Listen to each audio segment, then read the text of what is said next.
I never imagined that a single email could almost erase 10 years of work in one day. For most people in our office, Tuesday morning was just another routine start to the week. Coffee, small talk, unread messages piling up. But the moment I walked through the glass doors, I felt something was off. Conversations dipped in volume when I passed by.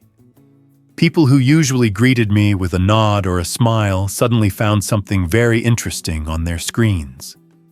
It was subtle, but it was there. A quiet, heavy tension hanging in the air. I tried to shake it off. I put my bag down, woke up my computer, and watched the blue login screen flicker to life. While the system loaded my desktop, I glanced around. A few coworkers were already staring at me, then quickly pretending they weren't. My gut twisted. I told myself it was nothing. Maybe there had been layoffs. Maybe there was a rumor about the company. I had no idea that the rumor was actually about me. My inbox opened with the usual flood of unread messages, but one stood out immediately. It was from Human Resources, flagged as high importance. The subject line was short and cold. Mandatory meeting today. I clicked it with a feeling I can only describe as dread. The email said I was required to attend a meeting at 3 o'clock to discuss concerns raised about my conduct in the workplace. No details, no explanation. Just those words. My heart started pounding in my ears. Conduct in the workplace?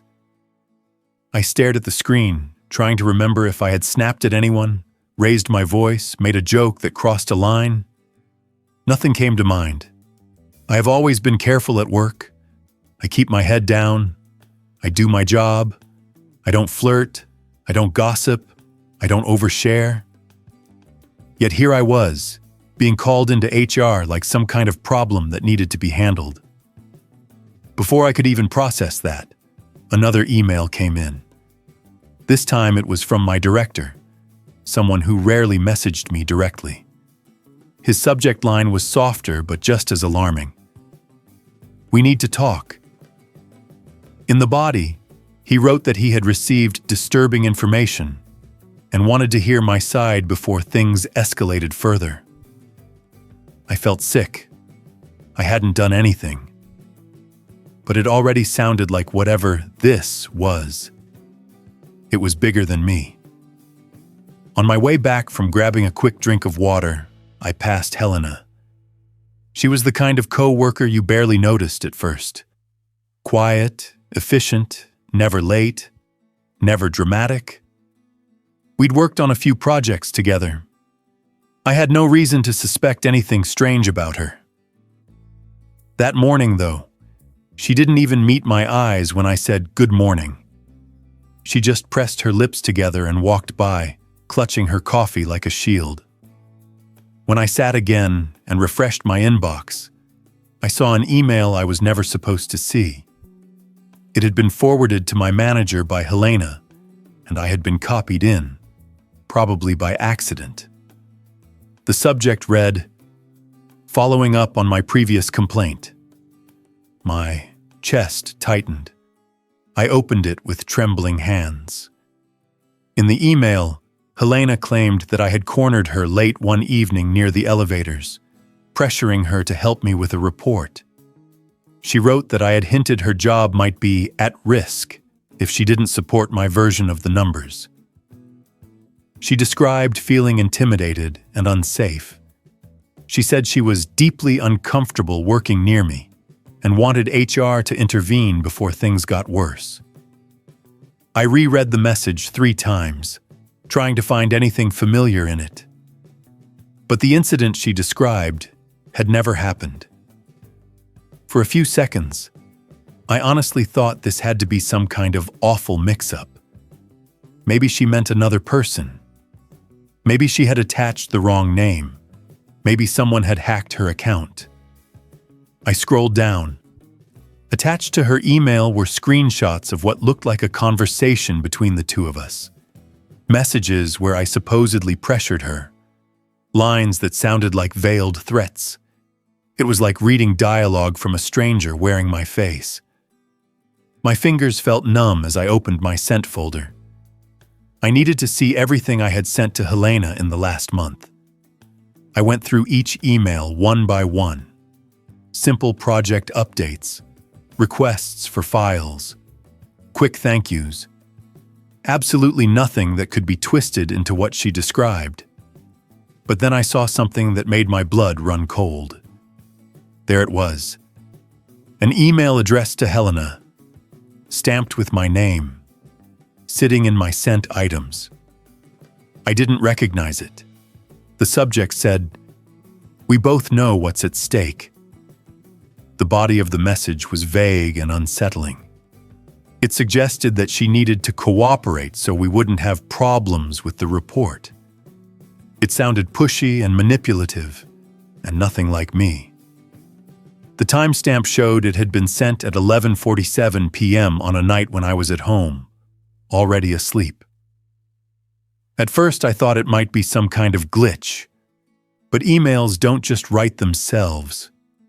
If it was in my sent folder, the system believed it came from me. The question was, how? I checked my logins. A few weeks earlier, there had been a company-wide request for temporary access extensions so we could archive some older threads. I remembered Helena asking IT for permission to export emails from our shared project folder. Nobody questioned it. We trusted each other. We trusted the process. Now I looked at that trust like an unlocked door. I knew I needed something stronger than a feeling. I opened the technical details of that suspicious email. Most people never look at headers, but I had learned enough over the years to know what they reveal. There, buried in the lines of code-like text, I saw it. The path the email had taken, the server that had sent it, the authentication signatures. And that's when everything clicked into place. The sender route didn't match our internal mail server. It looked similar, but one string of characters was off. It was an external relay, disguised to look internal at a glance. Embedded in that relay line was a numeric identifier, one I recognized. I had seen it before, in a screenshot Helena once shared in a chat when she was having trouble with her laptop backup. It was the ID of her personal sync process. That meant whoever sent that email had used a tool connected to her device. And there was only one person who had both the motive and the opportunity. By the time 3 o'clock approached, I was exhausted from the anxiety, from the detective work, from the realization that someone I barely thought about outside of work had quietly decided to remove me from her way. I walked into the HR conference room, feeling like I was stepping into a courtroom. Helena sat on one side of the table, eyes glossy, hands folded. HR sat in the middle, with their neutral expression and printed documents. My director sat at the other end, his face serious but unreadable. They gave Helena the chance to speak first. She talked about feeling pressured. She described me as intense and pushy, someone who didn't take no for an answer. She said she had been afraid to come to work. She dabbed at the corners of her eyes with a tissue, her voice trembling just enough to sound believable to anyone who didn't know better. If I hadn't seen the email header, even I might have started doubting myself. Then HR turned to me and asked for my response. I didn't raise my voice. I didn't defend myself with emotion. Instead, I connected my laptop to the screen in the room and opened the header of the falsified email. I explained what each segment meant, how our internal server addresses were structured, how this one didn't match, how the relay path showed an external sender. Then I zoomed in on the numeric identifier at the end of the route. I reminded them of the IT ticket Helena had opened weeks earlier, the one requesting extended access to export project emails. I pulled up the log, showing her name and the exact date. I showed them the screenshot from the support chat, where her backup ID was visible, identical to the one in the forged email route. The room grew very quiet. My director leaned forward, staring at the screen.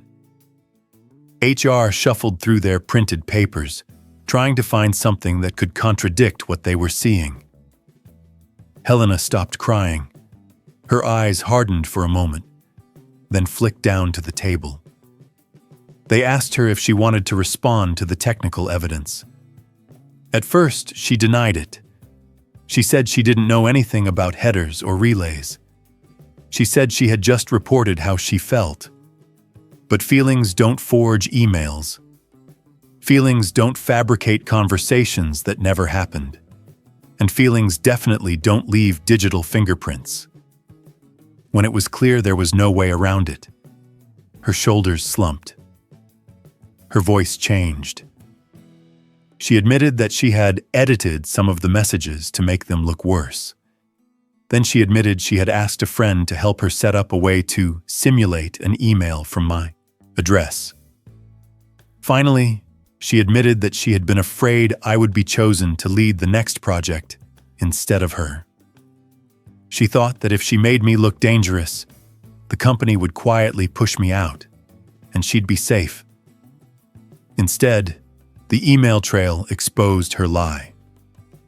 After the meeting, HR escorted her out of the building. They didn't tell me what would happen to her, and I didn't ask. I walked back to my desk, feeling drained and strangely empty, knowing how close I had come to losing everything. My name had almost been ruined by someone who decided that her fear mattered more than my truth. My career had come within inches of being rewritten by a fabricated story and a manipulated sequence of emails. That day, I learned something I will never forget. In the office, the truth doesn't always shout. Sometimes it hides quietly in metadata, in server logs, in digital trails that most people never bother to check. People can twist words, fake tears, and rearrange stories, but the system remembers. And for those who know how to look, the system talks. I was almost destroyed by a lie. In the end, the evidence spoke louder than her story. The email trail, silent, precise, and merciless, saved my career.